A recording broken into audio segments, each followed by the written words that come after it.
Sulit ba ang 1,000 pesos mo sa Lubok River Cruise Buffet? Watch this video.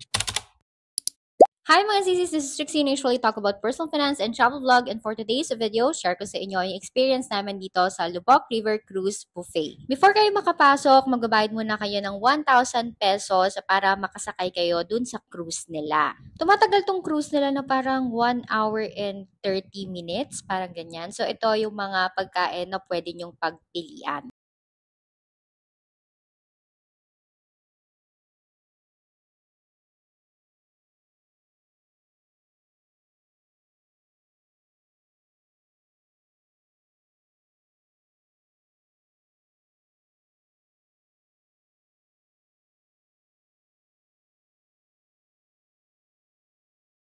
Only na iyan mga sisi ko, tapos merong kumakanta na band sa gilid, kaya ang ganda ng experience. Sa lahat ng mga kinain ko, ito yung pinaka-paborito ko. Yung parang may sayote siya, tapos basta may mga gulay-gulay. Kung medyo malakas kayo kumain, sulit sa inyo to. Pero kung katulad ko lang kayo na sakto-sakto lang, pero tabain, char.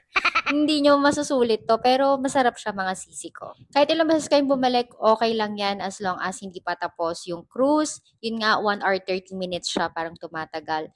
Pero, ayan, ma-experience nyo naman. Pag medyo busog na kayo, punta na kayo dito. Tapos, ayan, i-feel nyo lang yung Lubok River. May part dito na titigil kayo kasi may mga sumasayaw.